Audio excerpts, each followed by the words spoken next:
There is a crispness in the air. The leaves are changing colors here on First Hill. It only means one thing. Basketball is back in the Pacific Northwest in a good matchup here to kick it off as Seattle U hosts Liberty on ESPN+. Welcome inside of our broadcast. Russell Brown alongside my broadcast partner, John Impleman. And John, this is a good matchup for both sides, a good test early on in the season.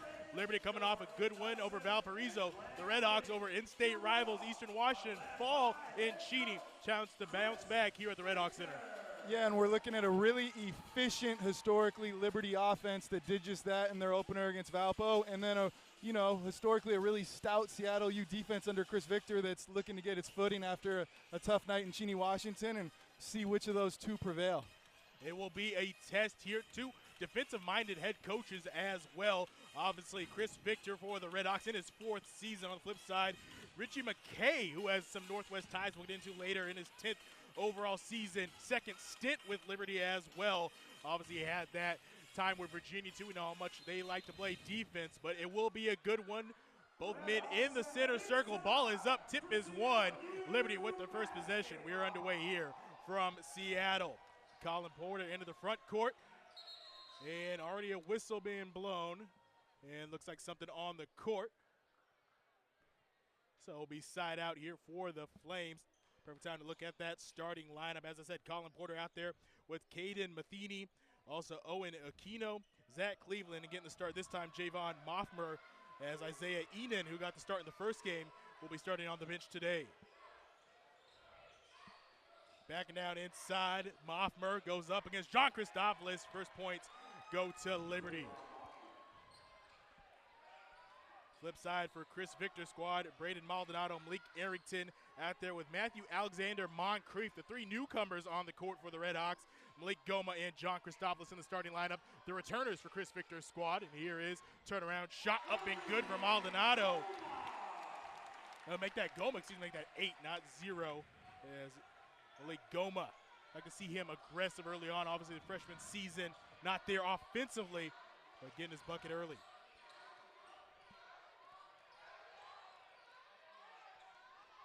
2-2, both teams with one possession. Behind the back pass there, beautiful by Cleveland, but taken away by the Redhawks. John Christopoulos into the front court, showing off the handwork, trying to get the Euro. A lot of contact before the shot on the ground. As getting back was Moffmer with a foul. Seattle U defense already looks more active early than it did to start out the game at Eastern, which is good to see. Nice pass by Cleveland there, but active hands by the Redhawks getting the turnover, and good job by Christopoulos attacking Moffmer's body in transition. Arrington the inbound, kicked out. Christopoulos rises up the corner three, no good. Rebound corralled there by Aquino. Aquino had 16 points, 11 rebounds, double-double in that win over Valparaiso.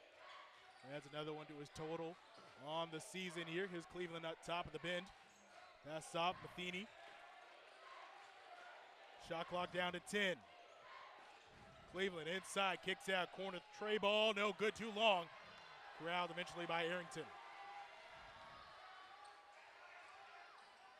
Arrington, homecoming for him out of Auburn, Washington, and Auburn High School. Spent time at Idaho State. Christopoulos, another hometown kid out of O'Day, came home from Creighton last season. Pass, cutting Moncrief. A little bit behind him, coming away with it was Porter. Running the two-man game, getting back into the picture is Moffmer. Good Red Hawk recovery here. Still Porter open for the tray ball. No good. Comes off the lip.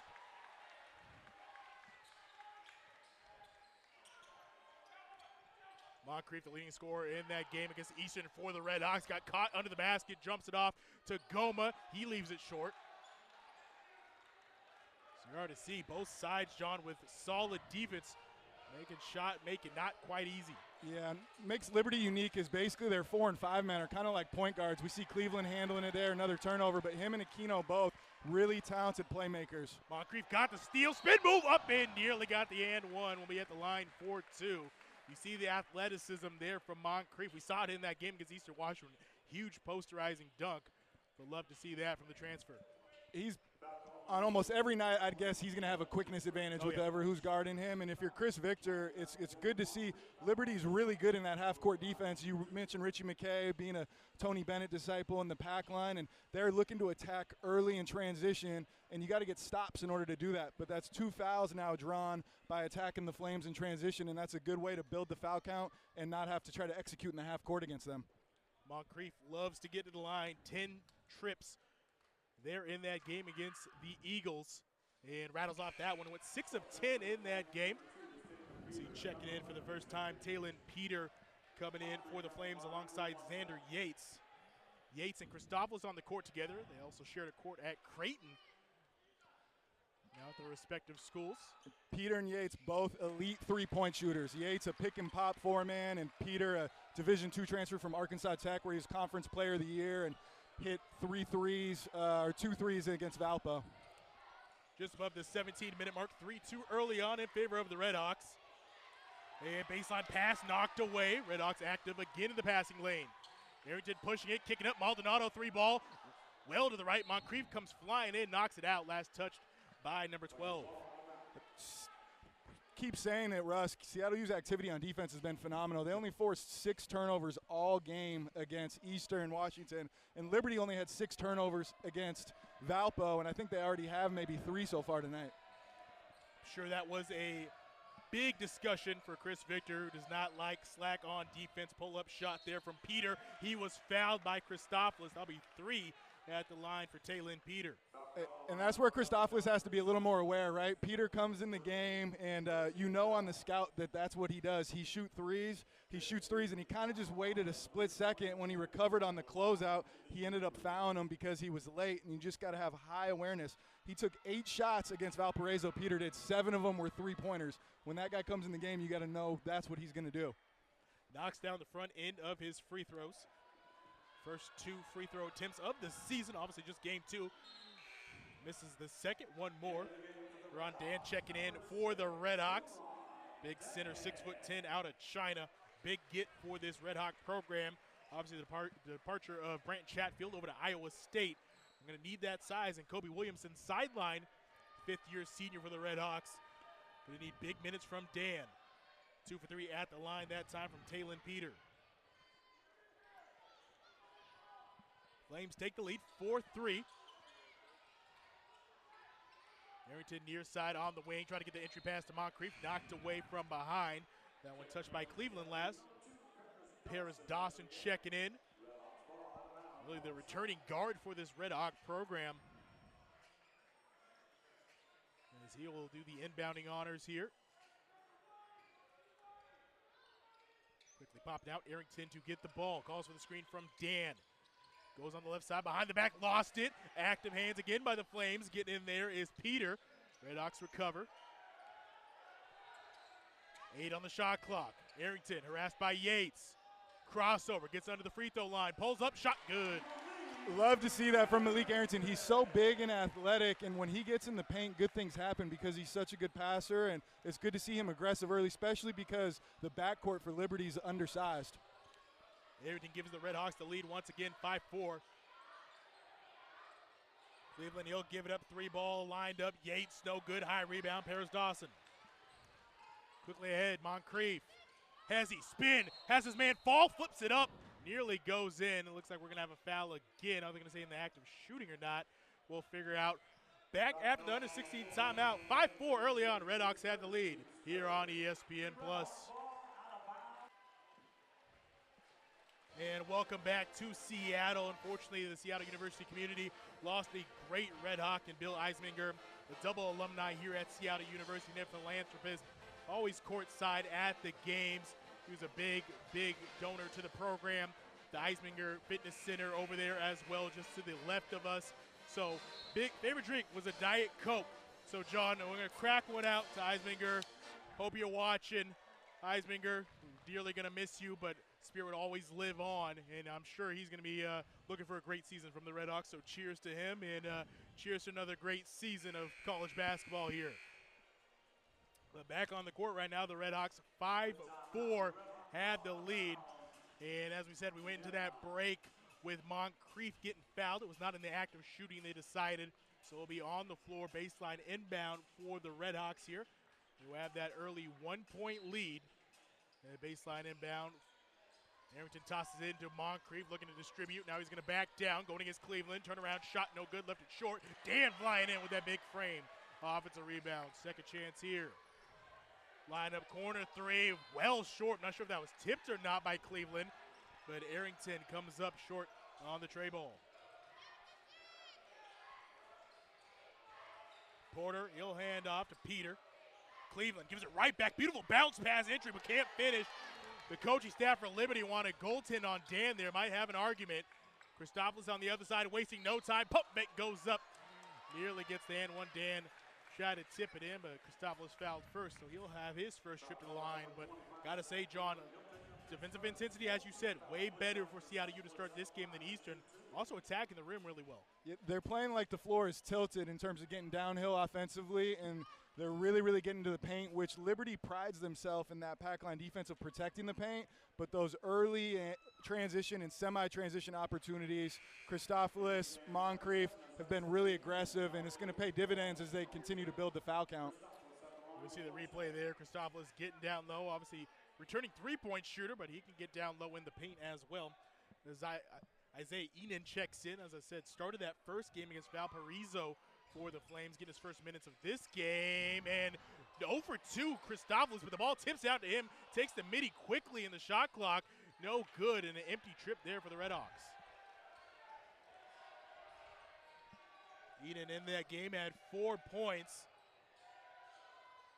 Here he is on cue, and looks like they're going to get a foul against Moncrief. Saying they're going to get Enan in the face there. Second team foul against the Redhawks. First personal for Moncrief. Watch for Metheny coming off as an elite shooter. These baseline out of bounds opportunities are always a chance to kind of run a set play. Looks like he went a little early on that one. Cleveland with Dan on his hip. Metheny stuck under the basket and another turnover. Moncrief with another steal. Crossing over midcourt, lost it, picked up, Flames, fast break. Alley-oop, Peter somehow went up and got that. Super athletic, just wasn't enough time to get it on frame. Paris Dawson, transition inside, Dan, two-hand flush. Watching a couple practices, Dan is quickly going to become a fan favorite. Really athletic, got some toughness to him. I know he's still learning the culture and language over here, but the players love him and get really excited when he has success. His flush makes it a 3-point lead for the Redhawks, 7-4. Just over 14 minutes remaining in this opening half. Again, this time is Paris Dawson. He's getting active. Nothing called yet. There's a battle as Paris Dawson finally gets the whistle, and they're going to say held ball.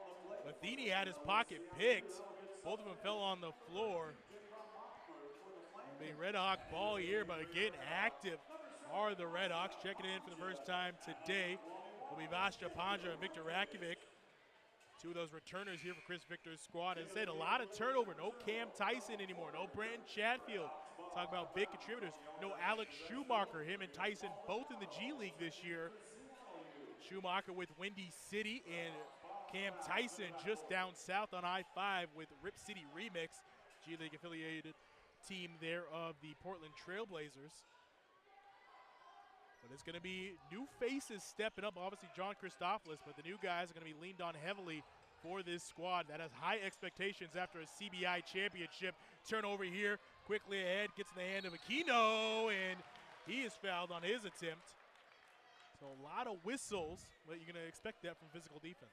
And Chris Victor's a little frustrated because that turnover was caused by Liberty's ball screen coverage, which was a hard hedge. And that's kind of a staple of their defense. When the screen happens in the middle of the court, in the middle third, they're going to come out with that defender and show really hard. And Maldonado kind of got caught off guard and turned it over, which led to the run out.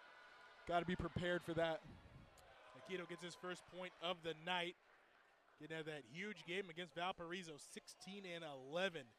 Any coach in the country would take that. The junior forward, 6'8" out of Spain. We're going to go 2 for 2 at the line. Hits back iron that time. Remains a 2-point game in favor of the Redhawks. Jakovic, who just checked in, hands it off to Pondra, who checked in with him.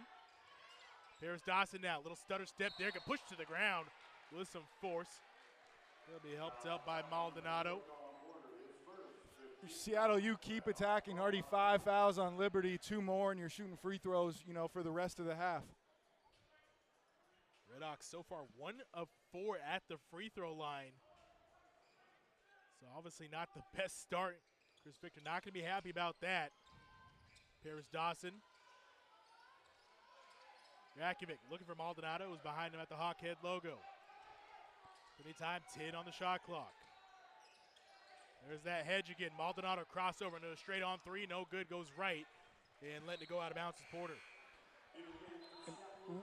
And Brayton's looking to find his rhythm a little bit. Just his second game at the Division I. Really, really good Division II player in the RMAC conference, which is one of the better D2 conferences in the country. And productive, tough, knows how to score, and kind of trying to get his foot in here in the transition.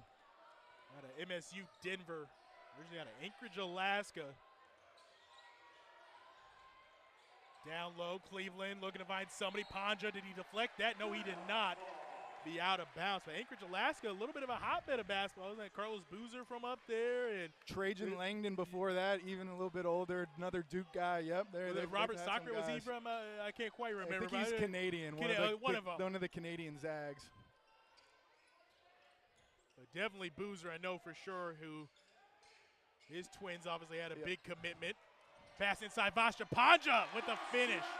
Good find from Goma. Better finish from Panja. Great start for Goma with the finish with his back to the basket on the little jump hook, and then a great little drop off there. You already see the growth in year 2 for Goma. Highly touted freshman coming in last season. As I said, just couldn't quite find that footing. See Cleveland drive baseline here, sets up for a 3-point shot. Mothmer knocks it down. That's where you see how valuable Cleveland is. He got into the paint, found Mothmer, who's one of the better shooters, sprayed it to him for the open 3. Dawson, get Porter just glued on him. Panja thinks about the 3, thinks against it. Paris Dawson downhill, drives in, goes up at the block, no good. Rebound secured. Aquino quickly ahead to Porter. Trailer, Cleveland, skip pass. Cleveland gets into the body of Gomo, gives a little bit of shove, and takes us to another media timeout. 9-8, been back and forth here in Seattle. Homeside Redhawks have the lead. We'll be back here on ESPN+.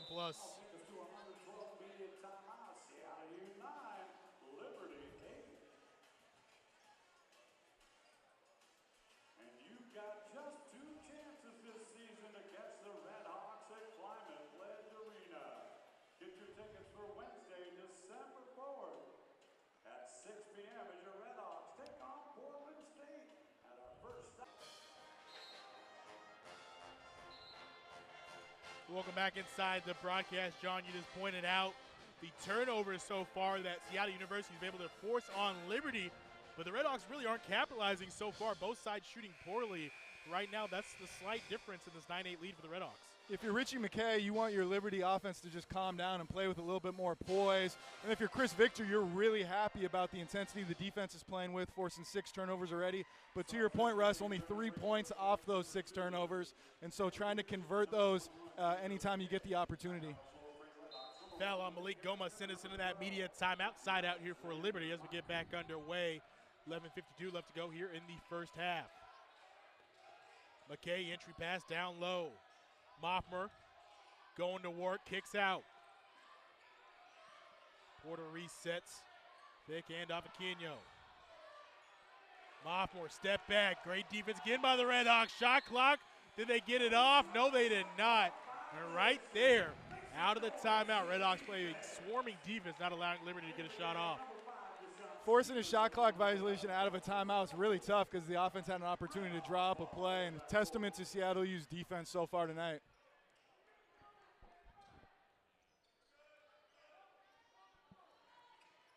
Lake Arrington won a state championship in the state of Washington, leading the Auburn Trojans. 3-8 tournament before going over to Idaho State. Coming back home here. Crossover on the block, goes up, a lot of contact. He sold it as well. Gives a little nod of appreciation for the officials. So him and Trevon Blessing game, who's actually at Idaho at the moment with Coach Pribble, who was formerly here at Seattle U, so connection with Auburn Trojans and Seattle University Redhawks. But Arrington decided to come back to Seattle. Auburn just south of Seattle. But continue his collegiate playing career here as he rattles off the first one. And he can really pass the ball and really defend. You know, it was all Big Sky defense last year, 13th nationally in steals, and second in the Big Sky Conference in assists per game. So true point guard with great size. Average 11.8, 3.4 rebounds, just under 5 assists, and he's had 2.3 steals a game. Love to see that in the backcourt for the Redhawks, especially with the loss of Schumacher and, as we said, Cam Tyson. Liberty wants to play slow. This is kind of their brand of basketball. Dump off inside. Kenyo flies in. Ball was tipped. He gets the offensive rebound, and he was knocked to the floor. That's going to go against Moncrief. That'll be the second on Moncrief now. See if he stays in. Chris Victor having a discussion with his coaching staff. Looks like Bosch Japanja will indeed come in. Cleveland for the Flames also checking into the ball game as he's going to take out Talon Peter. Tough for the Redhawks with Moncrief going down with his second foul already just halfway through the first half. 1 point so far for Moncrief. His follow-up effort, 20 points, 11 rebounds against Eastern Washington. Obviously still plenty of time left in this ball game. But Cleveland now matched up with Panja and using that length to jar the ball free.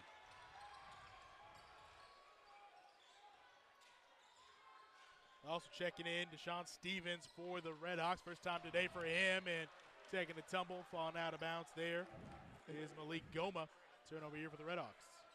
I thought Arrington could have taken one more dribble to the baseline there and kind of come to a 2-foot stop to improve his passing angle. He kind of threw it above the free throw line extended and didn't have an angle as Goma was pushing himself up trying to get post position. 10-8, Redhawks lead here by a bucket. Skip pass, 3-ball teed up there by Gabriel McKay, no good. Rebound fought forward, won by Goma. Sean Stevens, Redhawks have numbers. Ponder on the wing. Christopoulos, corner 3-ball. He lines it up and sinks it. Christopoulos with a big 3 there for the Redhawks as we dip under 10.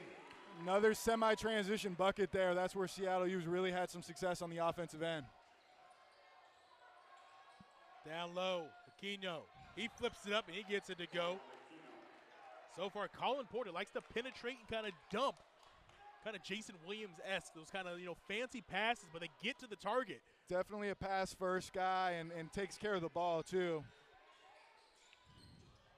Stevens, he gets under the free throw line, floats it up, no good. Malik Goma trying to fly in. Can't get it away from Aquino, though.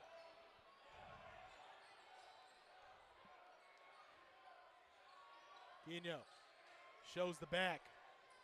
Cleveland back out. 3-ball lined up. Metheny, no good. Tip in Cleveland as he came soaring in. He'll be at the free throw line, rewarded for his effort. You talk about a guy that does it all, we see the replay here on the swing to Christopoulos. Can't leave him open. He's one of those guys that I would say possibly is better with a hand in his face. He likes to get tough buckets, but you also can't leave him that wide open. Yeah, if he misses, it wasn't because it was the defense. No, exactly. Because this came up a little bit short, or yep. Came up just a fingertip, just a bit. Said he's the returning 3-point leader for this squad, 64. We're going to need a lot of those this season. He's going to be leaned on preseason all WAC. So the Red Hawk team that after winning the CBI, taking down High Point, as you see that one bounce off back iron there for Cleveland. They're picked 3rd in the Western Athletic Conference, but strange there, John, they did get the only other first-place vote not given to Grand Canyon. Which means Grand Canyon voted for them, which shows you how much the Lopes respect the Redhawks. Coaching staff of the Redhawks wanted over the back on Aquino, but they still get the rebound. But, yeah, definitely those two battle so well, the Lopes and the Redhawks. That game down in Phoenix this year going to be on ESPNU. So, obviously, the nation's going to be able to see what is a bit of a rivalry these days. Inside Goma knocked away. Active hands by Porter. Coming from the weak side, but it's going to stay with the Redhawks. Little guards like Porter know that when the bigs bring the ball down, they're swiping and going and grabbing it, and Goma didn't see him coming from the weak side there, and that's why you teach the bigs to try to keep it high and finish to where the the dust blowers, as we would call them, can't get to the ball. Got to chin it, got to chin it. Christopoulos coming off strong from the screen, rises up, left it short. No good again. 13-10. Redhawks hanging on. Porter blows by Panja, kicks it back out. Heavy closeout. Cleveland now has a size advantage on Stevens. Reposting him, wants the entry. Stevens try to front. Double team comes. Power dribble goes up. Easy flush there for Javon Moffmer. Great off-ball cut. Defense lost vision there. Another really nice pass by Cleveland, who led the Flames last year in assists. My guess would have been this was going to be a low-scoring defensive game. 13-12. 25 points between these two sides at the 8-minute mark. Both these teams scored over 80 in their games. Redhawks actually scored more in their opener, but obviously didn't play quite the defense. 5 on the shot clock. Rise up. Panja knocks it down.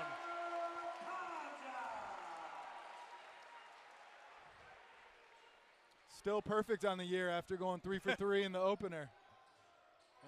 After dealing with injuries and everything, good to see Panja contributing. Christopoulos had it knocked free. Ball still free.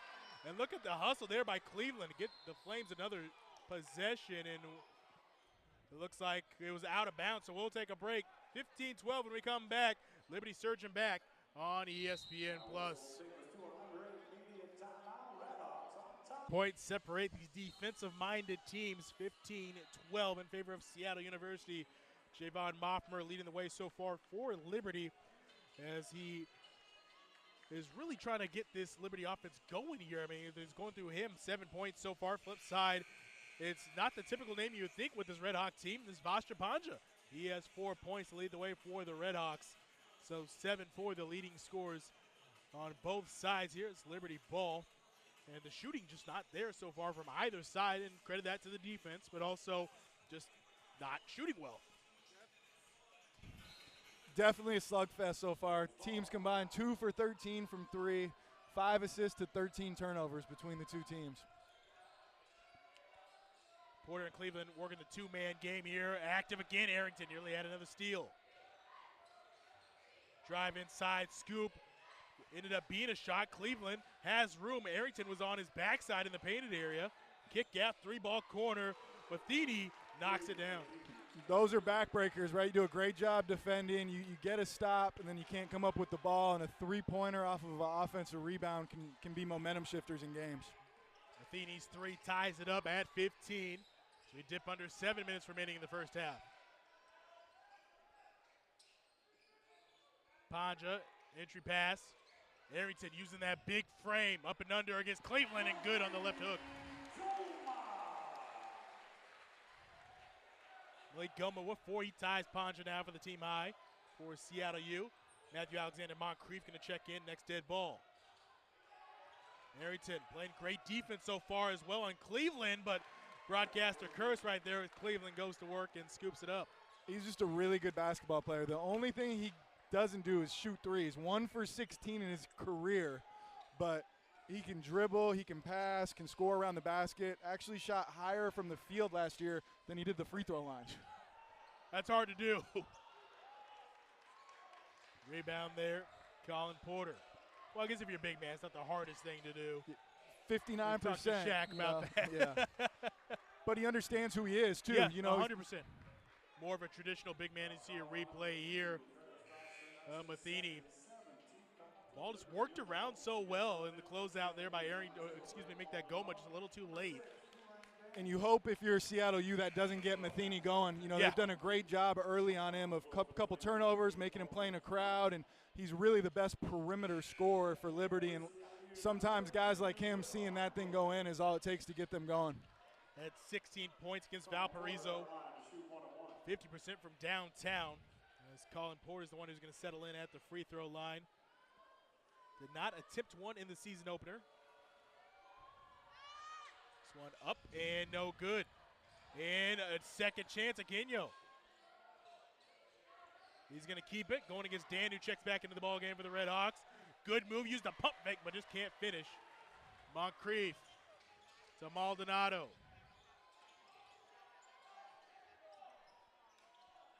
Again, 17 all.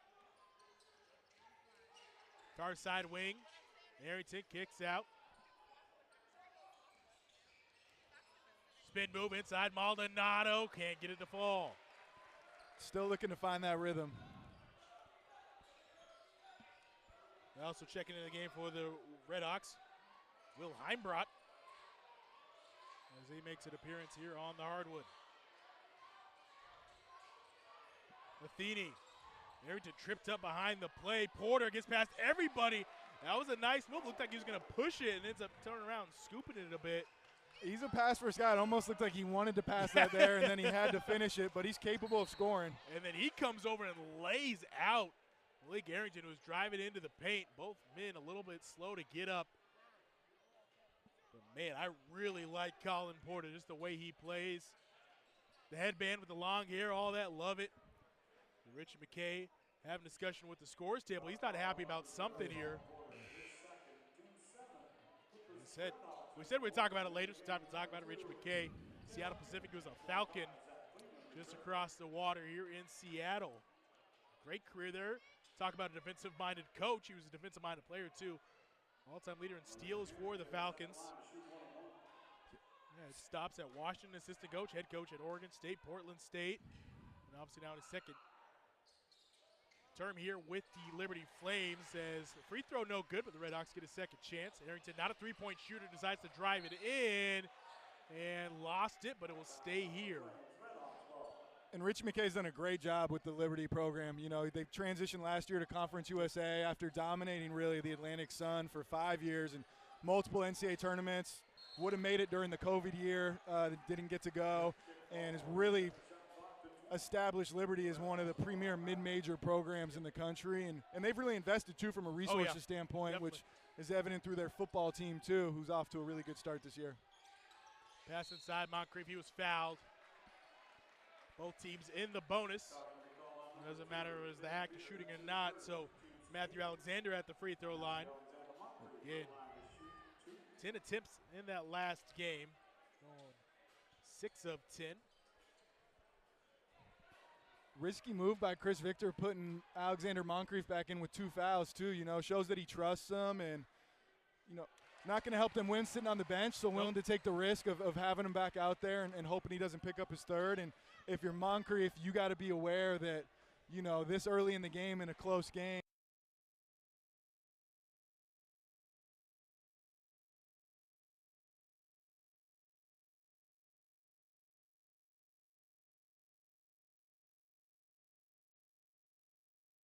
the ball and go right drive and force the officials to call something. Cleveland is, but Dan switches out onto him. Peter here. Makino, he'll back down.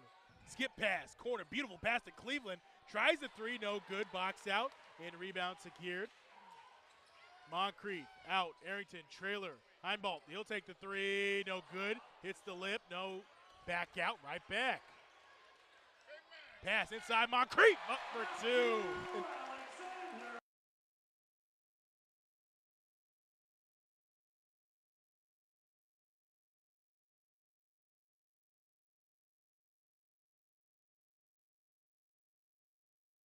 Out of Archie Williams High School in Northern California.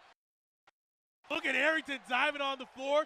Moncrief joins him. Cleveland gets the ball back for the Flames and can't finish at the cup. Nice wall up by Dan there. 2 physical defensive teams so far. This has been fun. Arrington, Heimbrot inside. Dan takes the contact and can't get the ball to fall through the net.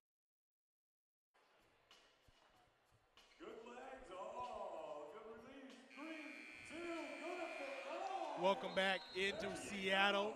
Russell Brown alongside my broadcast partner, John Ebelman. And John, it's picked up here. The intensity is high. The offense has been choppy from both sides, but the intensity's been great. And you may look at the score sheet and say, hey, 20-19, not exactly the best game, but so far it's been great college basketball. And 2 well-coached, experienced teams with a lot of older guys and showing toughness, competitiveness, sense of urgency on both sides of the floor, and both going to their benches as well as Liberty subs in their native guy from China, Kai Yu, as Dan is in the game for Seattle U as well. Kai Yu 7 foot out of China. Dan 6'10", so you has the advantage there, as Dan is at the free throw line and well off on that one. Chris Victor electing to get Alexander Moncrief out as well, you know, with the lead, the game being close, under 4 media.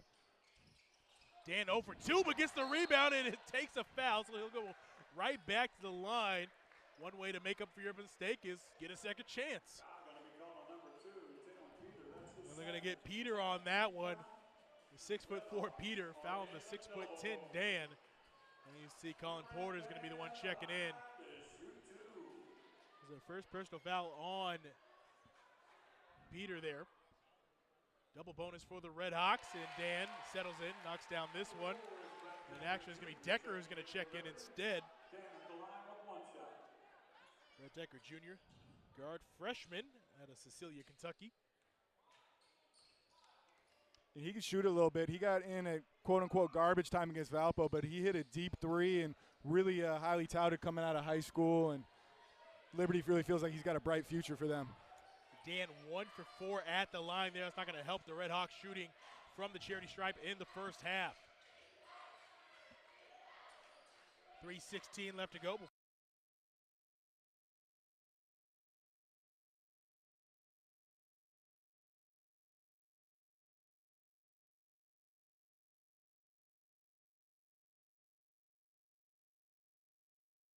To the rim. Dan has it, doesn't put the ball. And again, Coach Rich McKay wanted the elbow there coming from Dan. Might again have a good argument, but officials keep the whistle. Third really nice pass by Will Heimbrough, showing kind of his playmaking ability at 6'8" as a forward here for Chris Victor. Metheny, Rakovic on him. Dan switched, kicks out, three-point shot. Moffmer knocks it down, and he's cooking now. He has 12. Moffborough was the National Christian College Association tournament MVP for the national championship last year at Cedarville, which is a Division II school in Ohio. Played 4 years there, a prolific career, and easy transition so far for him to the Division I level. Foul backside, and they're going to get you on Dan. And again, those two going at it is the show of how much this game is evolving and growing across, you know, all countries here as we see a replay of this finish. Good thing the Metheny to recover, kept that play going, but right now hot hand from Moffmer. But to that point, I mean, two guys from China, obviously, you know, you think about Yao Ming and think of the size and what he brought. Now he expanded the game, but Kobe Bryant was also huge in China and still is to this point, but just how big the game is in China. And a lot of the elite NBA players, the U.S.-born guys, their sneaker companies have them go to China every summer. You know, I see Dan's wearing some Hardens right there, and James Harden does a Chinese trip to Adidas every summer. And Klay Thompson does as well. He's been out there. Yeah, it's huge. Dan really struggling at the line. He missed another one. Hits down his second of the game. Outside of the free throw line, he has been playing some solid minutes so far here in the first half. Got to know where Moffmorow is here. Can't be late. You talked about it. Cleveland beat it forward, bringing the ball up here, initiating the offense. Decker, he's inside, penetrates, and Dan sends it to the baseline. And Dan's got a little swag, Russ. He's kind of got a quiet swag to him. Like, he almost looked at Decker like, what were you thinking? Like, he was insulted that he tried to lay that up on him. He's If it looks too easy, looks too good to be true, it probably is. And Dan reminds him of that. Here's Cleveland on Rakovic. Oh, beautiful move. Kind of the dream shake there. Got him with the shimmy. He's really got like a mini Jokic game. You know, he's undersized, but he's got a bag around the basket, which is why he led them in assists last year and shot 59% from the field in his preseason All-Conference USA. Arrington here. He drives in. Contact, finishes it off. That's what he can do. As I said, not a prolific three-point shooter, but inside the perimeter, he is good. 5 points for him. Ties the ball game up, 26-26. We'll dip under 60 seconds here on the possession. Cleveland goes up, met by Rakovic, but too much arm. Nice set play there. Liberty got in what we call a horns action, where they have two guys at the elbow area and then cleared out for the Cleveland drive. Let's see a replay here. Like Arrington, he doesn't mind how tough the bucket's going to be, but he's up for any challenge. But Cleveland at the line here for first.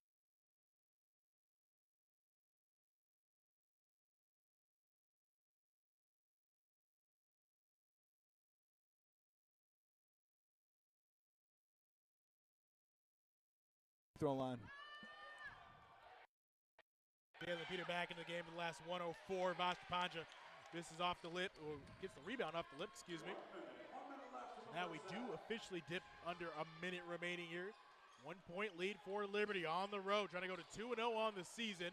Panja, and it was on the sideline right in front of the Flame bench. I wish Rajkovic would have just taken it to the rim. It didn't look like there was anybody there to stop him, and was a little too unselfish, and looked to see if Liberty tries to get a 2-for-1 here, which isn't normally their MO because of their pace, but they got plenty of time to do it if they want.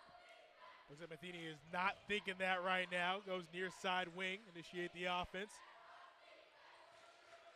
Yates, he'll try the three, no good. Long rebound into Arrington. Springs him forward, but he'll slow down the pace. Quick crossover, baseline, scoop up and good! Malik Arrington lets out a roar. First home game for him as he comes home. No basket, excuse me, 2 shots. Love to see a replay. I know continuation, obviously not the same as the NBA, but I don't know if he made an extra move after that. You see the crossover, obviously we can't get the whistle, but the hand went up. I mean, he was already in the shooting motion, but obviously that's not the whistle, it's the hand. That looked like it probably should have counted, but regardless, it's Kaden Peter's 3rd foul in the first half. So that's the positive for the Redhawks there, but the negative, the free throw shooting right now. 5 of 15 after Arrington just missed that one. Not good, 33% so far for Chris Victor's squad. Sure that will be addressed. I mean, if you make just 5 more of those, you have a good lead here. Not a huge one, but a good one. But right now, the Redhawks absolutely struggling from the charity stripe. Rattles in, tie ball game. Look for Liberty to take the last shot here with the shot clock off. I'd be shocked if the ball did not end up in Cleveland's hands. And if you're Dan guarding him, gap him. Make him hit a jump shot. Like we talked about, he's hit 1 3-pointer in 2 years of college basketball. Colin Porter at the timeline. Arrington gets blown by, kicked out, corner, 3-point shot is up. McKay, no good. Ball tipped out near midcourt. Flying into it is Porter. Wasn't able to save it. It would have been over and back anyway, I believe, on the tip. 0.5, Chris Victor can't take him with you, so calls a timeout here. 27-27. Sees if he can draw something up to get a quick tip into the basket and take a lead into the break. And that's a great point, Russ. You don't carry over all your timeouts. It's you use it or lose it. So even though there's only 0.5 on the clock, Chris Victor electing to use it, and assistant coach Grant Leap drawing something up here. And like you said, probably needs to be a lob, maybe a quick catch and put in, but probably not time for a catch and shoot. Looks like Bryson Spell is going to check in. Obviously, you don't want a bad foul picked up here if you're Richie McKay. No point in getting one of those. So Spell will check in here. Hughes out there as well. If I was Richie McKay, I would put you probably on the ball here, you know, and tell him to jump up and down with his arms up as the inbounder can't move, and see if you can make it hard to get an accurate pass, and that's angling it away here. Exactly what they do. You don't want him protecting the rim. That's an easy way to get a foul there. So you, and timeout taken there by McKay. He's thinking the same thing. Can't take him with me. See how the Redhawks set up, and then drop your own defensive scheme right here as well. But obviously, as you said, you put him out there, make it hard, make that vision difficult for the inbounder for Seattle U. Some gamesmanship by Richie McKay, taking a look at the alignment and electing to use his timeout. And the other thing you're telling your guys is you can't foul. You're in the double bonus. One thing you don't want to do is put Seattle U on the free throw line. Make them make a tough shot, and you jump up and down as high as you can. They elect to switch guys and take you off the ball and put him underneath the hoop now. Arrington will be the inbounder here. They switch it. Guarding the inbound now will be Bryson Spell. He has good length too, 6'9". Heinbrock gets it, half court heave, and short into the left, and that will be the first half. 27-27, two very evenly matched squads showed on the scoreboard. We'll be back for a halftime report, but it's been a good one. We'll see you in just a few minutes here on ESPN+.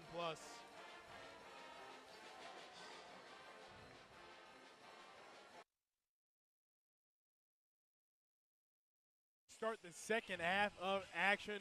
Flames trying to go to 2-0 on the season. Red Hawks looking to bounce back, get to 1-1 again early on in the college basketball season. No better time, in my humble biased opinion here, John. College basketball is back. You know, obviously such a basketball city as Seattle, Washington as well, but Virginia obviously a hotbed for basketball as well. Talk about all the great things that have come out of that state. John Appleman knows as well, being with the Virginia coaching staff as we talked about. But two teams have high hopes coming into this season. The Flames were picked 5th in Conference USA with UTEP. That's the team they lost to in the quarterfinals last year, the Mighty Miners. Team Seattle U obviously has some history, going back, way back to the Mighty Miner days of winning the national title. But we're back underway here in the 2:06 inside Aquino. He has a knock free. Arrington again. Man, anytime there's a turnover, it seems like number one's right there. Arrington's given Metheny a hard time. He's so much longer and really athletic, and that size has kind of gotten Metheny off balance a little bit. Arrington on the block, power dribble, goes up, gets the touch.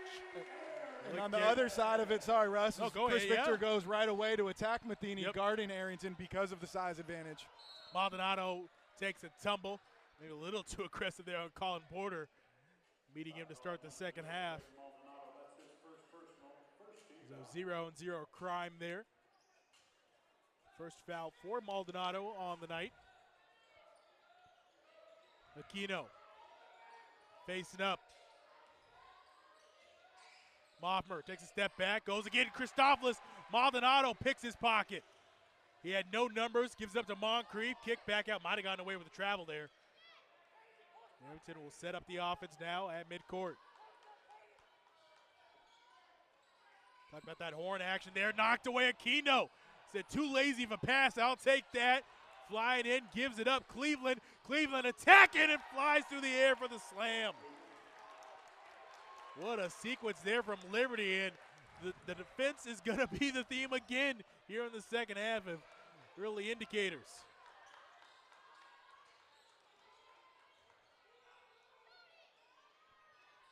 Christopoulos looking to get his game going here.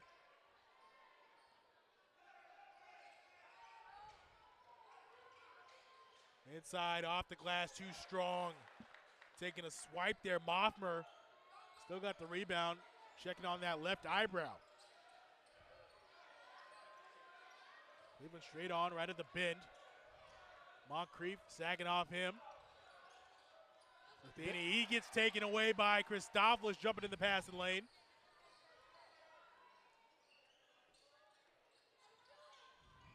Spin move, up. Finishes on the other side. I don't know how Matthew Alexander Moncrief does it. He just seems to float in the air like a feather.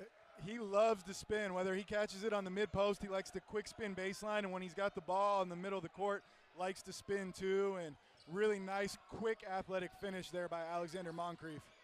6'8", 214, shouldn't be able to fly like that, but it does as he snags another rebound. Trail man here, crossover, goes to work against Cleveland, got stuck. Lick Arrington will dribble out of the corner, and then his entry pass a little too strong and away. And Arrington a little upset with himself on that one. And that's the third pass he's had where it just hasn't quite been there. They already had the run out for Cleveland's dunk at the start. There was one in the first half on the baseline trying to get it into Goma. And that one right there, he's got to be a little bit better with the ball security. I saw a replay there. It's just that hezzy before going into the spin. Aquino initiates the contact, but it's going to be the Red Hawks guilty of the foul.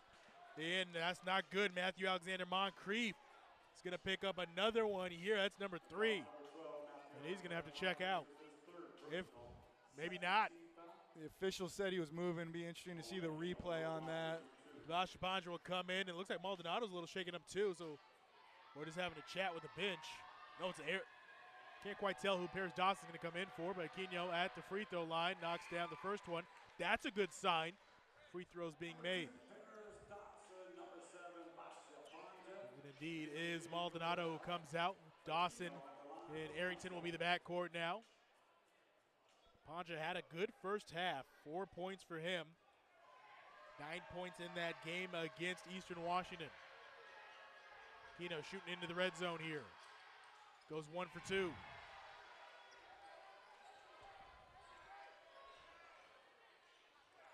(31-30). Red Hawks still out in front. Dip under 17 minutes. Pull up Paris Dawson. 3-point shot. Well too strong. And taken away. He's more than capable of making that, but kind of a quick shot just subbing into the game. And Metheny was guarding Christopoulos. Would have loved to see them try to get Christopoulos a look where he could use his size and elevate over Metheny. Dawson goes into the body of Cleveland. No fear. There we go. From Paris Dawson, 6'2", gliding through the paint. And he is fearless. You know, really tough. First guy to the floor. Plays with a chip on his shoulder. And great to see him come back and attack right there. Red Hawks up by 3 now. Porter. Panja's linked on him. Aquino looked like he was going to give the screen. Now pops out to receive the pass. Cleveland has a size advantage. Posted up against Dawson. Aquino goes away from it, goes the other end. Working on Goma and gets the finish.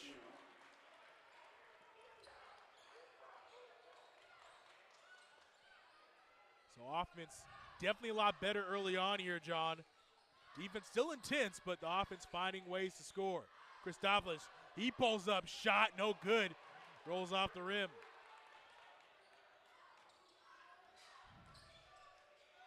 Porter, he'll try a 3-ball, knocks it down in front of his bench. And that's one way to get the Flames going. And he kind of lulls you to sleep because he's such a pass-first guy, but you look at his numbers, and he's started every game he's played for Liberty in his first 3 seasons, and he's more than capable of making that shot. Really efficient three-point shooter, and just can't fall asleep when you're guarding him. All freshman ASUN when they were back in the ASUN in 2022-23. That'll take us to immediate timeout. 35-33, Liberty early lead here in the second half.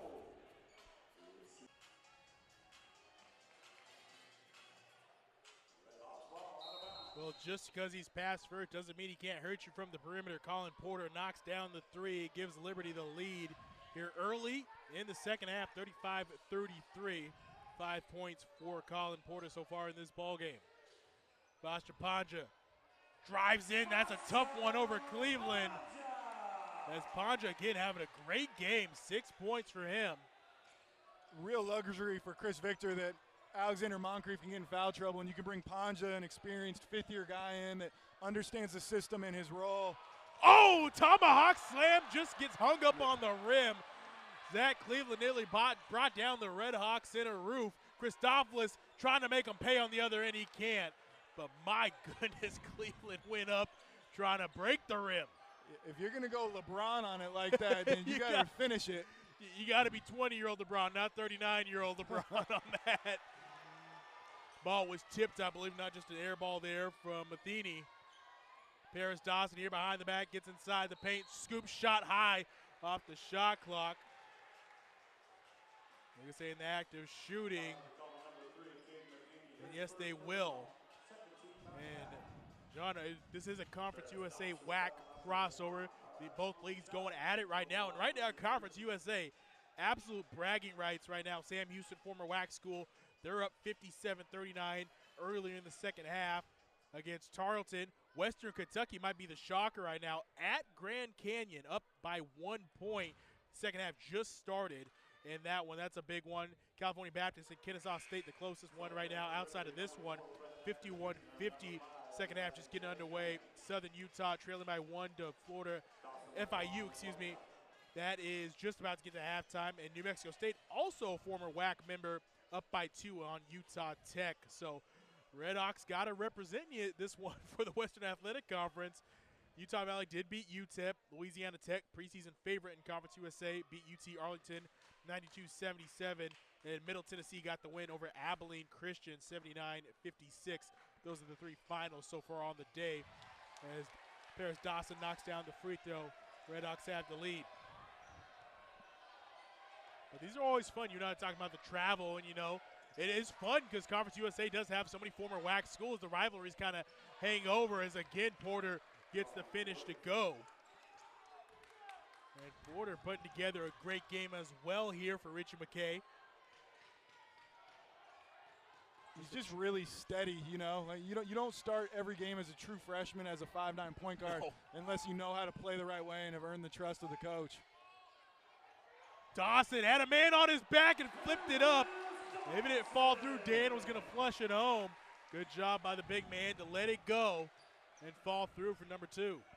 Paris Dawson, huge surge off the bench, kind of going to work, attacking whoever from Liberty's trying to guard him. Played in all 36 games last year with 7 starts, so he can do it as a starter or off the bench. Dawson can. And Maldonado tried to step in front of a driving Aquino, but it's going to go against Maldonado. That will be his second. I like that from Braden there, though. Aquino's getting the ball closer to the basket. He's got a size advantage. Did a good job sliding his feet. There's some contact. Tried to take the charge. Lived to play another day. Dan and Christopoulos will check out of the ball game as Moncrief and Goma will come back in for the Redhawks here. Up by 1. The baseline inbound for the Flames. It looks like Cleveland's going to check in right before this inbound. He's going to take out Brett Decker Jr.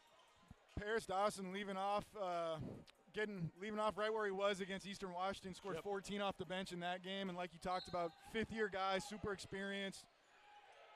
Bringing a real spark off the bench tonight for Chris Victor and the Redhawks. He's always going to bring his A game. He's going to play hard as well. Cleveland here.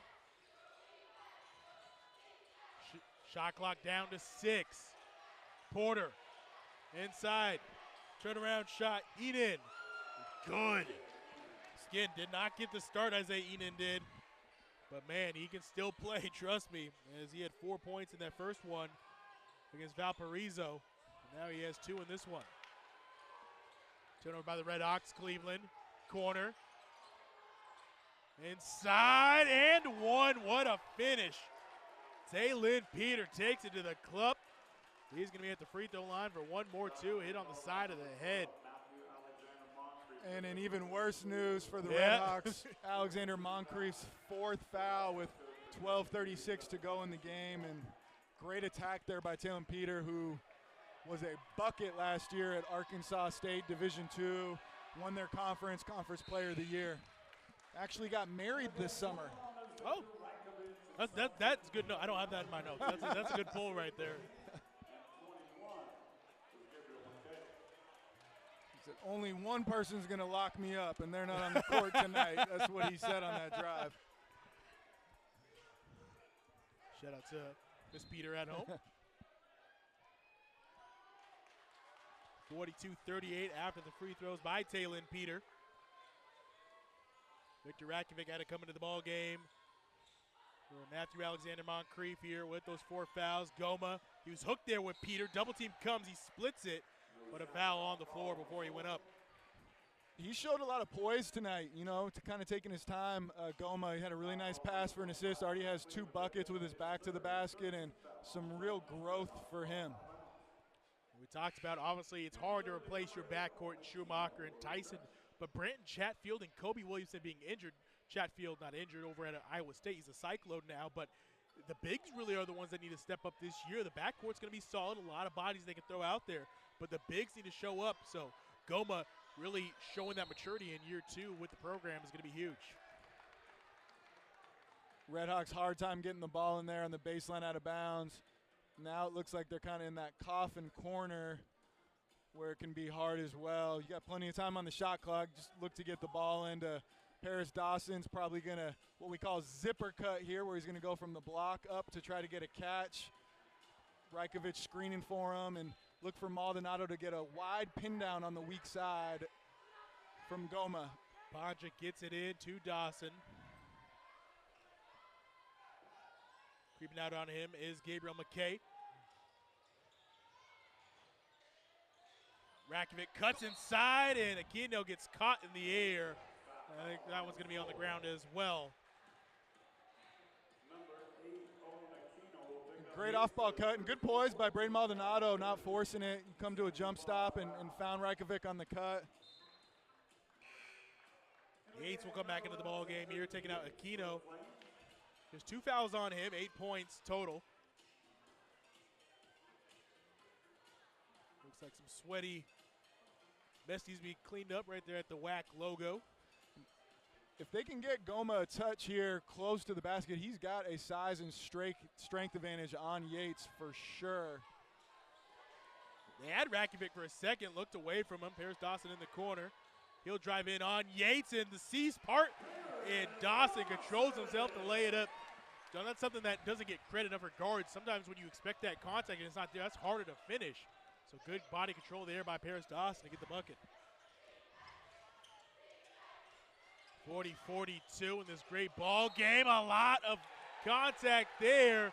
And is that going to be an offensive? Yes, it is. And the Red Hawk bench erupts onto the court as we go to immediate timeout. Finally get a player control against Liberty. Rich McKay not happy, but that's the call. 2-point game when we come back. 11:46 left to go here on ESPN+. Welcome back to Seattle. John, you were just talking about pretty much singing the praise of Paris Dawson. All 7 of his points, as you said, came in the second half, and he's really been a spark plug for SU coming out of the break. And what a vet. You know, he's in his 5th year. He's not in the starting lineup. A lot of guys would pout, and all he's done on a night when Christopoulos and Alexander Moncrief have struggled has come out and hooped, took that huge charge there, which was a momentum shifter, and really keeping Seattle U in this game right now in the second half.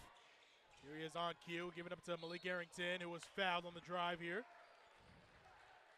Again, always a professional is number 2. Dancing over from Portland State a few years ago, and he has been such a rock for Chris Victor's squad. Big reason they've been able to rack up the wins in the Chris Victor era.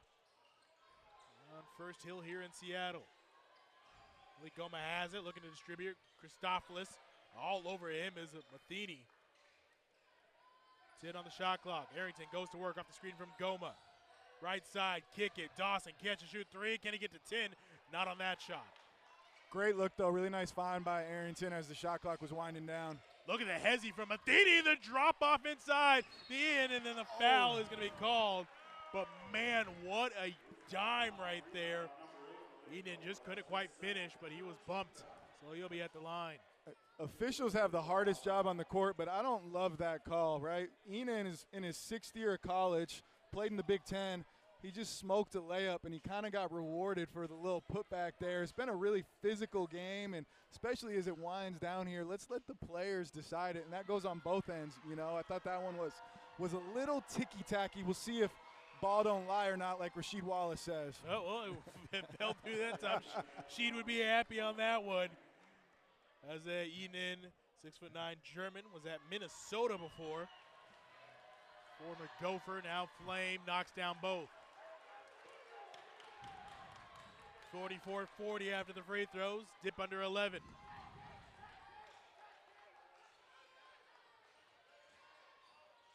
Red Hawks are getting a little stagnant on offense here. Panja, entry pass, Goma.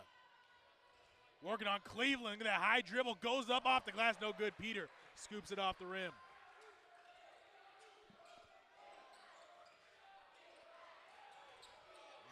SU going cold from the field. Metheny working on Panja. Cleveland. Cutter inside, no good. Again, Enan at point blank range, couldn't finish. Christopoulos get past, ran off the 3-point line, pulls up mid-range, shot, knocks it down on the baseline. They need to get him going here. That's the 5th point. 100%. 4th and 5th for John Christopoulos. And he is your leader, at least from a point standpoint. You would expect on the season, him and Moncrief both not having their best game so far. see coming down the court. As I said, sometimes it seems like Christopoulos better when someone's in his face. That was a tough shot, and he knocked it down. And Liberty offensively right now is setting a lot of what we call, Russ, ghost screens, where they kind of give the presentation that the guy's coming up to screen and he slips out and trying to get an advantage for the driver to get to the rim. And right there, Cleveland slips out of it, lets Metheny get downhill. And great pump fake there from Porter.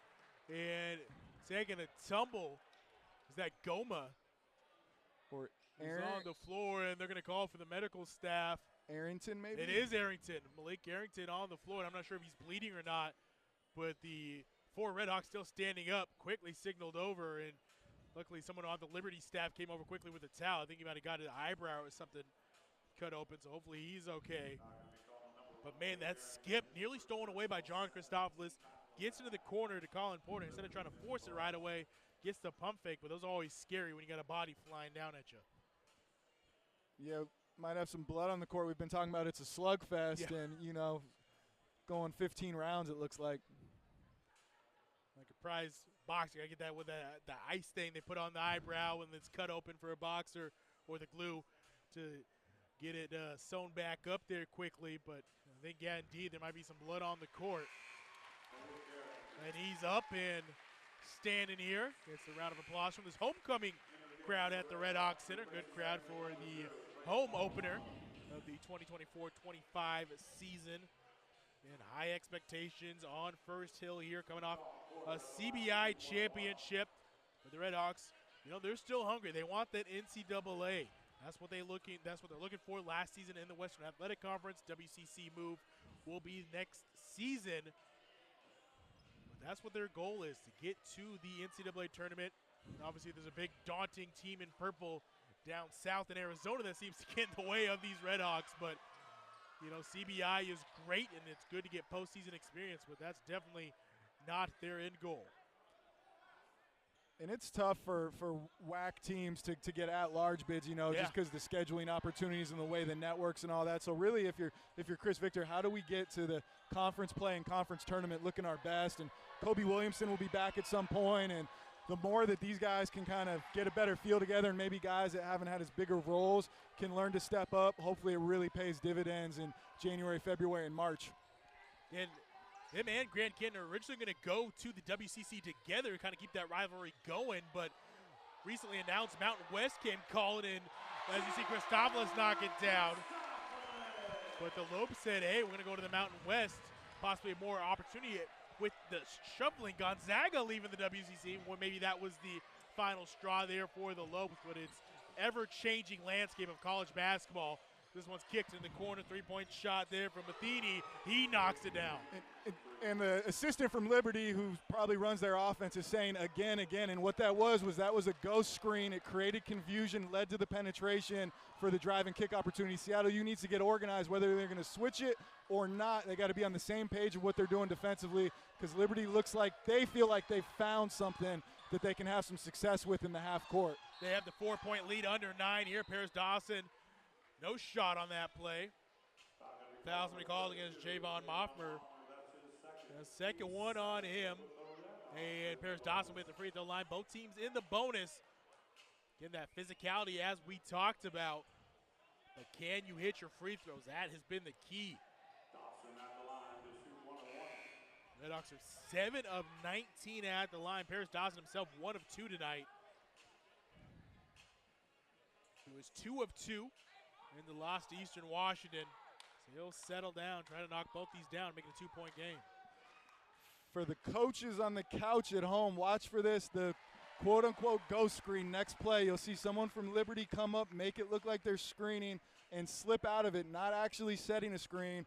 The purpose, trying to create confusion to the defense if there's going to be a switch, if there isn't going to be a switch, which leads to an opportunity to get a paint touch from penetration, like the drive and kick 3 we just saw. Taylor Peter coming in for the Flames. Deshaun Stevens coming in for the Red Hawks here. Taking out Dawson and Moffmer. The respective teams here. 2-point game, 48-46.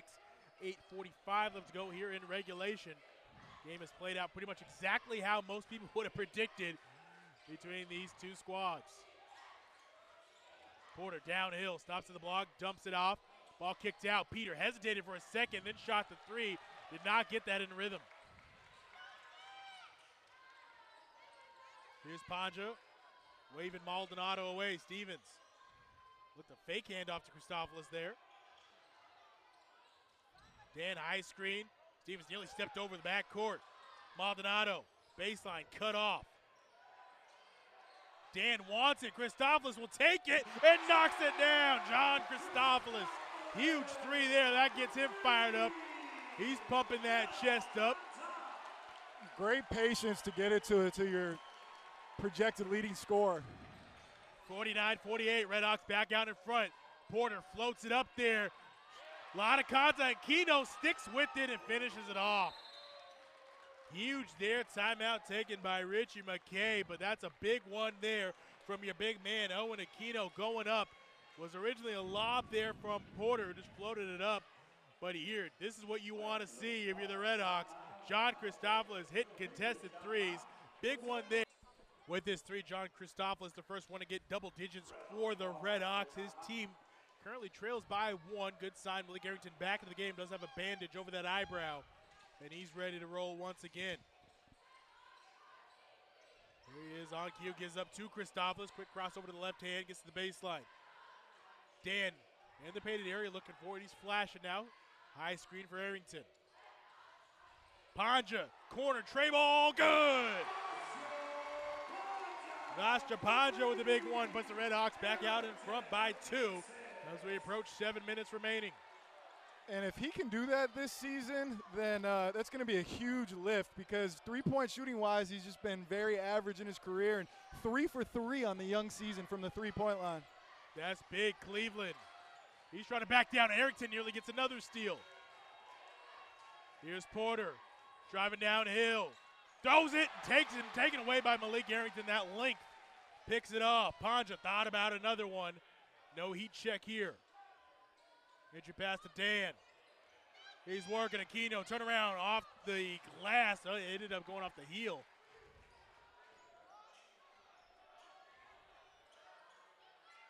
Six and a half now. Man, this has been a fun one. Porter gets to the elbow. Aquino. Back out. Shot here. Moffmer, no good. Long rebound. Porter and Maldonado collide. No foul. Oh, and laid out Maldonado again. Tough screen by Aquino, who dumps it off down low to Cleveland. Man, we talk about physicality here, John. It was on display on that possession. Tied up 52. And Arrington, the Redhawks take a timeout. That'll be the floater as well. We'll step away. All tied up at 52. 5:53 left to go in this one. Good one on ESPN+.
52 all year, 5:53 to decide a winner or possibly overtime.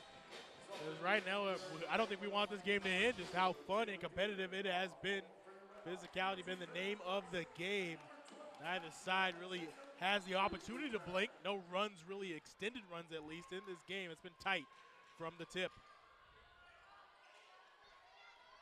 Redhawks with possession after the timeout. Moncrief back into the game and just blew that one. And is that a foul on Moncrief? That's the end of his night. Unclear by the officials. No, it is not. Oh, Richie McKay is not going to be happy on the call there from Onakino because it's his fourth, arguably the most important player tonight for Liberty, approaching a double-double. That is a tough one to swallow. 10 points, 9 rebounds for Aquino.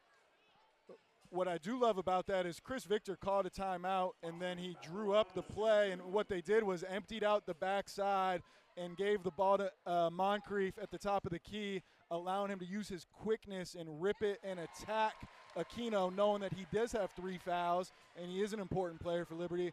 But just a good example there of how coaching can make the difference in close games down the stretch. Moncrief him and Christopoulos close this one out. Makes both free throws. He spent most of the game on the bench due to foul trouble. Puts his team up by a bucket.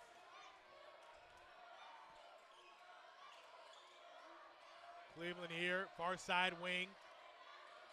Picked up the dribble. Aquino steps out and gets it.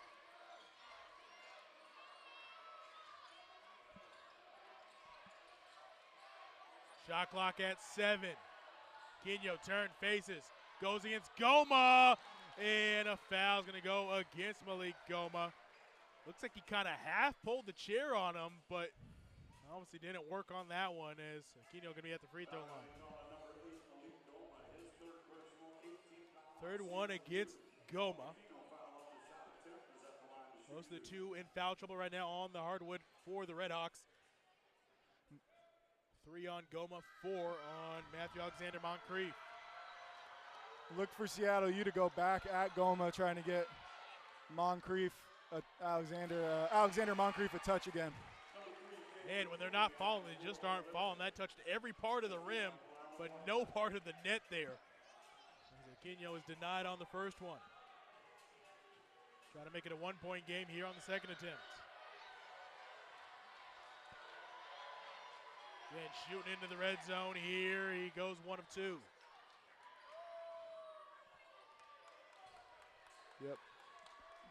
Aquino still guarding Moncrief. How are they going to go to him? Yes, they are. Switch. Moffmer is the one on him, and Moffmer gets the turnover. Huge defensive play there from Liberty. Moffmer, the trailer, gives up to Aquino. He has Paris Dawson on him. Instead, they work it around. Porter kicks it out. 3-point shot here. Metheny. Huge 3, and just like that, Liberty back out in front. He had no extended runs in this game, no breathing room allowed. That was tipped. Aquino diving on it. He's sitting on it. And held ball. That was a quick held ball, I feel like. Like Aquino was sitting on it mostly. Coaching staff for Liberty, they're upset right now. I'm not sure if they're upset that it should have been a foul or. I think one guy was pretty excited that Aquino got on the floor, and usually that means guys don't do it in practice that much if you get that excited during the game. That being said, for him to have 4 fouls and put his body on the line like that, really unselfish play. And smart move right here by Richie McKay with the 2-point lead, 4.5 minutes to go, getting Enan back in, and now it kind of becomes almost, you become a football coach where you go offense, defense as much as you can because of how valuable Aquino is to the Flames. And Enan back out on the court here. He's guarding Moncrief. Christopoulos, the one with the ball in his hand. Crossover, pull-up is good! Rattles in for Christopoulos. And he's sticking his tongue out to the crowd. I don't know if he has somebody out there, but he's letting them know. 57-56. You talked about it, Russ. He doesn't really see the defenders, especially when it's a guy like Metheny who's undersized, and they might need to put someone with more length on Christopoulos if he's going to feel that comfortable just rising up and shooting over guys. And you can see just the pep in his step guarding Moffmer right there. That one's blocked. Paris Dawson rises high and denies there the 3 attempt from Metheny. Chris Victor calling a play that I'd be shocked if it was not for Christopoulos to come off some type of action and get a look. Moncrief puts his head down, gets to the block, up, under, off the glass, kissed it for 2. My goodness. Now the Stars are starting to shine here in Seattle. 59-56. It's the Flames now trying to rebuttal. Great closeout by Goma there on a guy, Enan, who likes to shoot the 3. Again, they've had the advantage inside. Paris Dawson doing all he can out. Enan, 3-ball, no good, hits the lip. Dip under 3 here. And you said something earlier, and it's very true. Feels like either conference or postseason basketball right now. It's only game 2 of the season.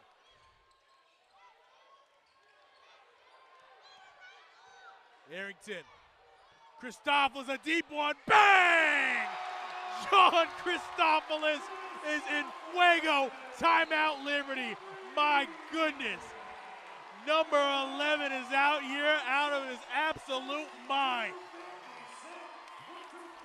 13 points for him. Preseason all-conference, and he's playing like it. Wow. Red Hawks on top, 62-56. Can they hold on? We'll be right back here on ESPN+. Back here in Seattle, 62-56. John Christopoulos has come alive. He had 3 points at the half, 13 since, 16 total for the game.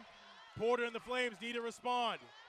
Throws it up, and Quino finishes it off, and Porter perfectly floats balls. I don't know how he does it, but always knows where his teammates are. It's like a back shoulder, perfect end zone throw by a quarterback. Just stayed poised, played off 2 feet, really nice. And Richie McKay making the change and putting more size on Christopoulos here with Moffmer taking Metheny off him. Moncrief baseline slam! Oh, man! Those two, Christopoulos and Moncrief, had 7 points at the half. They've combined for 25 now, and the Stars are definitely showing up here in the second half. Porter, oh, what a steal. Oh, man, he went in the cookie jar and dunked it. My goodness. 64-60 now. Porter, man, even if the Flames don't win, I got to say here, John, Colin Porter has a new fan in me today because the kid just does everything right. As you see the replay here of that baseline slam, and get used to this, Red Hawk fans, because Moncrief is here, and he's going to have a whole highlight package this season, either here or on the road, because he balled out for 20 and 11 in Cheney a couple days ago, and now with that slam, he has 12 points. Well, that's a big one there for him, but right now this game is by no means in anybody's grasp. You think the Red Hawks have the momentum, but right there, Porter snags a little bit back for Liberty and head coach Richie McKay. And it's critical that teams take care of the ball, and especially Malik Arrington, who's an experienced point guard. You know, he transfers over from Idaho State, where he led the team in assists last year, and he's had 5 turnovers in their first game at Eastern Washington, and then tried to cross over right there in front of Porter. And I'd love for him in a situation where Porter's trying to pressure him, use your size like Magic Johnson used to do and just walk him down or create space before you change directions, because you can't just cross over in front of a guy. So taking care of the ball, no silly fouls, executing here in the last minute 36. That's how you take home the W if you're Seattle U. Colin Porter, 5'10", Malik Arrington, 6'3", but you know, heart over height, something you always hear, and Porter is definitely all heart. And I like what Liberty's doing here is they're going to pressure a little bit, you know, and Aquino needs to be smart because he has 4 fouls. But if you're Metheny or Porter, your advantage is quickness, not size. So make it hard for Seattle U's guards to get it up the court. Maybe you do create a turnover. Flames back off. Metheny walks it up the court with Paris Dawson. Porter all over. Double team comes. Aquino in a head bump between the two, and it's the same spot. Oh, man, Malik Arrington's going to have a headache tomorrow. I'm sure he has one right now. The same spot. The Band-Aid even peeled off a little bit. where him and Colin Porter collided. Porter is helped up. And you got to imagine he's a little shaken up too. Hopefully he doesn't have any blood. If I was the Liberty staff, I'd be asking the officials to review it. I agree. And even it's probably nothing. I didn't think it was a dirty play by Malik Arrington. I think Porter's shorter than him and got his nose in there. But I do think they would review it, and it would give you a free timeout. It's a 1-and-1. You'd kind of maybe ice Arrington, who's thinking about the injury like you talked about, and see. The worst thing they could say is no, Taylor Peter does come in here for the Flames. It looks like Colin Porter does have a little bit of blood, and is it being reviewed now? No, it's cleaning up the blood. Yeah, yep. I thought maybe Richie McKay pulled the Jason Kidd where you pour the water on the court. Oops. Yep. Sorry about that. Give me time to drop an ATO here. Again, Richie McKay has been around 12th overall season. Talked about his ties to the Northwest. Great career at Seattle Pacific. Coaching with the Beavers, coaching with the Huskies, coaching, all over. Portland State, I believe, is his first head coaching job as well. They made that Portland State. Yep, Portland State, yep. New Mexico as well, took them to the NCAA tournament. Really well respected. Porter's got to go out with the blood either on his face or his jersey, and this is where, as a former ops guy too, you have the blood jersey ready to go so that this guy does not have to come off the court. And maybe it's because it's on his face, I'm not sure. He's getting contended to. Malik Arrington missed the free throw. 4-point game it remains. Metheny here. Great defense by Arrington. Them trying to get Metheny open three. Oh, he fell asleep for a second. Metheny open, close it out. Moncrief late. Oh. I jinxed it. Kaden Metheny again, preseason All-Conference USA. That's why. It looks like the clock didn't start. You think they're saying it maybe should have stopped right under a minute in the second half, but maybe not. They're not reviewing it. Oh, the shot clock. So we are under a minute remaining, 1-point game. Liberty with no timeouts, according to the board here. Seattle U with 2. If at any point you get in trouble, call a timeout. Yep. Right? You can't take them with you. If you get trapped on their hard hedge, whatever it is, use it. Paris Dawson, he'll dribble near side after the inbound. Again, every possession so critical.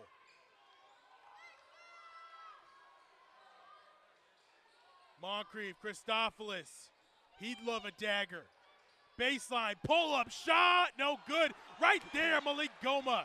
Second chance, Redhawks can take their time now. A little bit more pressure being applied to Paris Dawson. He spins away, he splits the C's, lays it up. No good, was it on the rim still? Yes, it was.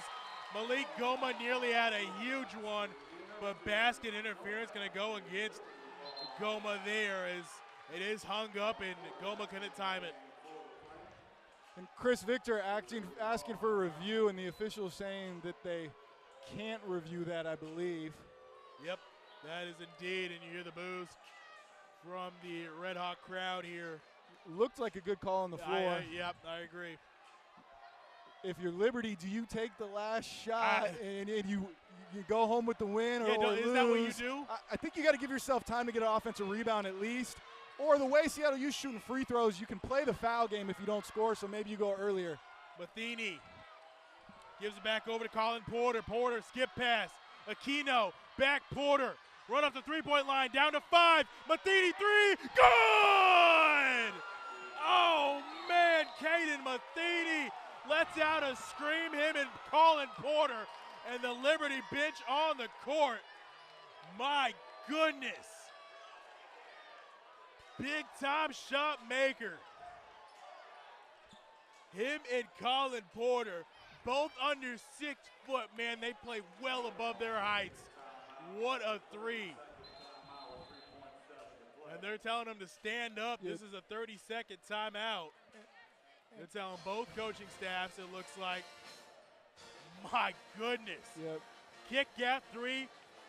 The length closing out, and Malik Arrington did not matter. My goodness. You talked about the stars were shining with Christophilus and Alexander Moncrief, and on cue, Metheny comes up with 2 huge threes, and he's been doing that for a long time in college basketball.